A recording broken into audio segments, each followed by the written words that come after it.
انسان کے منہ بگڑنے لگتے ہیں۔ عموماً اس کے دل میں ملال آ جاتا ہے کہ مجھے لڑکے کی حاجت تھی لیکن میرے گھر میں بچی پیدا ہو گئی۔ اللہ اکبر کبیرہ۔ یہ اختیار نہ کسی مرد پہ ہے اور نہ کسی عورت پہ کہ وہ چاہے کہ ہم بیٹا لے آئے، ہرگز نہیں ہو سکتا۔ عورت چاہے کہ ہم بیٹے کو پیدا کر دیں، ہرگز نہیں ہو سکتا۔ یہ سارا اختیار اللہ رب العزت کے ہاتھ میں ہے۔ اللہ جو عطا کرنا چاہے اسے آپ کو قبول کرنا ہی پڑے گا۔ حضرات، یہ سب جان کر کے بھی لوگ اگر بچی کی ولادت ہو جاتی، عموماً آج کے دور میں جو ماحول چل رہا ہے اس کو مد نظر رکھتے ہوئے آپ دیکھیں کہ بہت سارے مومن بھائی بھی ایسے ہوتے ہیں کہ اگر 2 بچیوں کے بعد تیسری بچی پیدا ہو گئی تو لوگوں سے منہ چھپا چھپا کر کے پھرتے ہیں، لوگوں کے سامنے آنا پسند نہیں کرتے، یہ کہتے ہوئے پھرتے ہیں کہ میں اولاد چاہ رہا تھا، لڑکا چاہ رہا تھا، لیکن ہمارے طرف تو پھر سے بچی ہو گئی۔ اللہ اکبر کبیرہ۔ لیکن آؤ نبی کا فرمان سنو، آؤ نبی کے بارگاہ میں چلو، تمہیں احساس ہو جائے گا اگر واقعی تم مومن ہو، نبی پاک صلی اللہ تعالیٰ علیہ وسلم سے عشق کا دم بھرتے ہو، صحابہ کے نقش قدم پر چلنے اور صحابہ کو سمجھنے کی توفیق تمہارے اندر ہے تو آؤ صحابہ سے پوچھتے ہیں، اے صحابی رسول، آپ نے نبی کے بارگاہ سے کیا سیکھا؟ نبی نے بچے اور بچیوں کے ولادت پہ ہمیں کیا پیغام عطا فرمایا؟ تو حضرت ابو سعید خدری رضی اللہ تعالیٰ عنہ کے بارگاہ میں آؤ، پتہ چل جائے گا۔ حضرت ابو سعید خدری رضی اللہ تعالیٰ عنہ یہ صحابی رسول ہے، عرض کرتے ہیں کہ رسول پاک صلی اللہ تعالیٰ علیہ وسلم ایک موقع پہ ارشاد فرما رہے تھے۔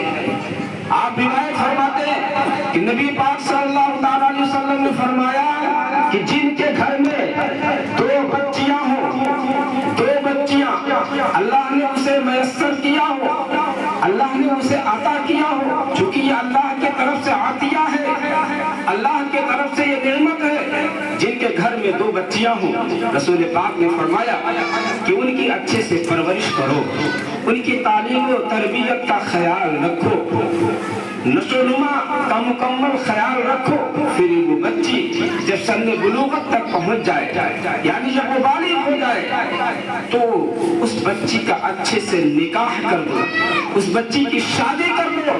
اللہ تبارک و تعالی نبی کے ذریعے سے ہمیں یہ پیغام دے رہا ہے، مصطفیٰ جان رحمت بتا دو اپنے امت میں جو بچیوں کے ولادت پہ اپنے چہرے کو بنا لیتے ہیں، بچیوں کے ولادت پہ اپنے جو ہے تمام نشو و نما کو غارت کر دیتے ہیں، اپنے خوشیوں کو غارت کر دیتے ہیں، ان کو یہ سمجھاؤ کہ اگر بچیاں تمہارے گھر میں پیدا ہو جائیں، تم اچھے سے ان کی تعلیم دو، ان کی تربیت دو، پھر ان کا نکاح کر دو، ان کی شادی کر دو، تو قسم خدا کی کل قیامت کے دن بروز قیامت جو ہے یہ بچیاں تمہارے لیے جہنم کی آڑ بنتی ہوئی نظر آئیں گی۔ سبحان اللہ، جہنم کی آڑ بنتی ہوئی نظر آئیں گی۔ السلام علیکم، شیر رکھیں، ماشاء اللہ، شیر رکھیں۔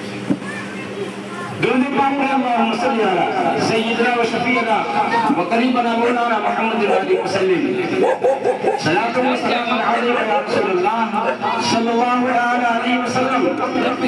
اسی روایت کو سننے کے بعد حضرت انس بن مالک رضی اللہ تعالیٰ عنہ بارگاہ نبی میں حاضر ہوئے، عرض کرتے ہیں یا رسول اللہ، جن کے پاس 1 بچی ہو یا جن کے پاس 2 سے زائد بچیاں ہوں، یعنی 3 بچیاں ہوں، ان کے لیے کیا حکم ہے؟ اللہ کے رسول صلی اللہ علیہ وسلم نے ارشاد فرمایا کہ اے صحابہ سنو، جنہوں نے 1 بچی یا 2 بچی یا 3 بچی یا 3 بہنیں، بچیاں تو الگ کی بات ہے، بہنوں کو بھی نبی نے شمار کیا ہے کہ اگر تمہارے پاس 3 بہنیں ہیں اور تینوں کی پرورش آپ نے کی، چونکہ باپ کے بعد اگر ذمہ داری ہوتی ہے سب سے زیادہ تو وہ بیٹوں کی ذمہ داری ہوا کرتی ہے۔ اگر اپنی بچیوں کی پرورش آپ نے کی، اپنی بہنوں کی پرورش کر کے آپ نے انہیں پڑھایا لکھایا، دانشور بنا کر کے اس کی شادی آپ نے کر دی، تو قسم خدا کی یہی بہنیں، یہی بچیاں جو ہے یہ رحمت بن کر کے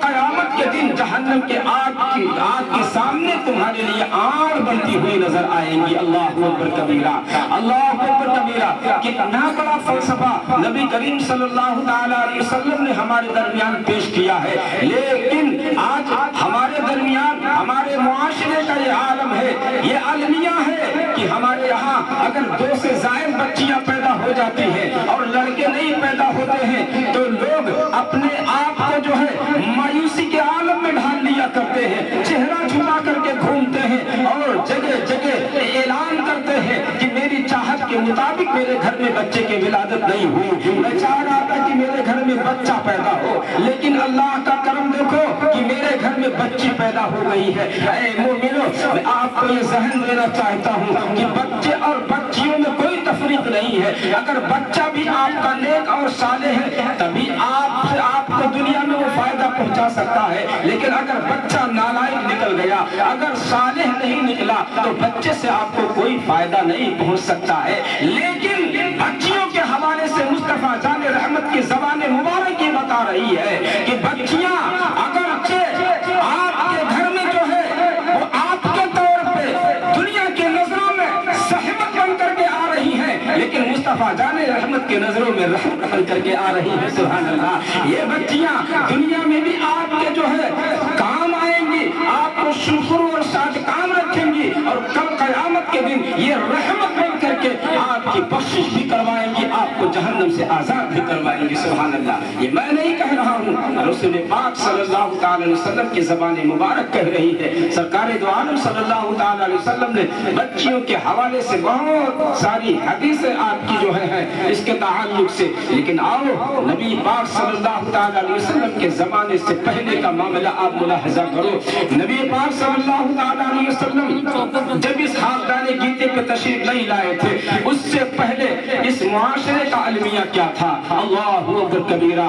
عرب والے کس طریقے سے بچیوں کے ساتھ ویوہار کیا کرتے تھے، کس طریقے سے بچیوں کے ساتھ پیش آتے تھے. بعض روایتوں میں ملتا ہے کہ بچیاں جب کسی قبیلے میں پیدا ہوتی تھی، کسی خاندان میں بچیوں کی ولادت ہوتی تھی، اللہ اکبر کبیرہ، تو کچھ شقی القلب لوگ ایسے بھی ہوا کرتے تھے کہ بچیوں کو زندہ درگور کر دیا جاتا تھا، بچیوں کے گلوں کو گھوڑ کر کے اسے مار دیا جاتا تھا، اسے قبر کے حوالے کر دیا جاتا تھا. اللہ اکبر کبیرہ. کیا آپ نے نہیں سنا ہے کہ عرب کا ماحول کتنا بگڑا ہوا تھا؟ وہ بچیوں کو قبول نہیں کرنا چاہتے تھے، لیکن جب نبی رحمت صلی اللہ تعالی علیہ وسلم اس خاکدان جیتی پہ تشریف لائے تو انہوں نے یہ مژدہ سنایا کہ اے لوگوں سنو، جب تمہارے گھر میں ایک بچی پیدا ہوتی ہے تو رحمت لے کر کے آتی ہے. سبحان اللہ. ایک بچی پیدا ہوتی ہے تو رحمت لے کر کے آتی ہے، اور اگر اس کا بھائی ہوتا ہے تو بچیاں اس کے لیے عزت و وقار کی زینت ہوا کرتی ہے. سبحان اللہ.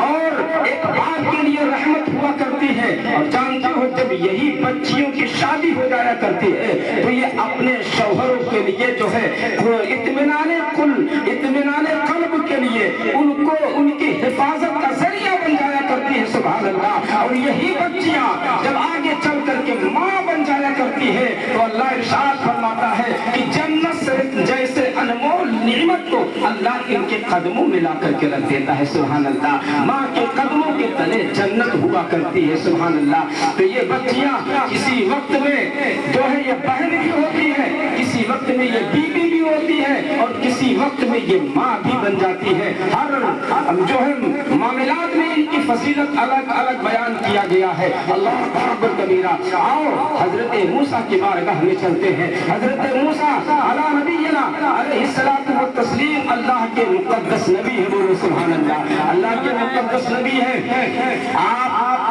بارگاہ خداوندی میں عریضہ پیش کرتے ہیں پروردگار عالم، میں یہ جاننا چاہتا ہوں کہ میری امت میں سب سے برا انسان کون ہے؟ میں یہ جاننا چاہتا ہوں. اللہ سے کلام کرتے ہیں حضرت موسیٰ کہ اللہ میں یہ جاننا چاہتا ہوں کہ میری امت میں سب سے برا انسان کون ہے؟ تو رب کعبہ ارشاد فرماتا ہے اے موسیٰ، رات کا حصہ گزر جائے اور جب صبح کی سفیدی نمودار ہو اور جو سب سے پہلا انسان تمہارے نگاہوں کے سامنے پڑے وہی سب سے برا انسان تمہاری امت کا ہوگا. اللہ اکبر کبیرہ. اب رات کسی طرح سے گزرتی ہے، صبح کی سفیدی نمودار ہوتی ہے. حضرت موسیٰ علیہ نبینا علیہ الصلوۃ والتسلیم تیار ہو کر کے باہر نکلتے ہیں تو اپنے ہی امتی ایک انسان پہ آپ کی نظر پڑتی ہے، آپ دل میں سوچتے ہیں تو ہی سب سے بڑا انسان ہے، سب سے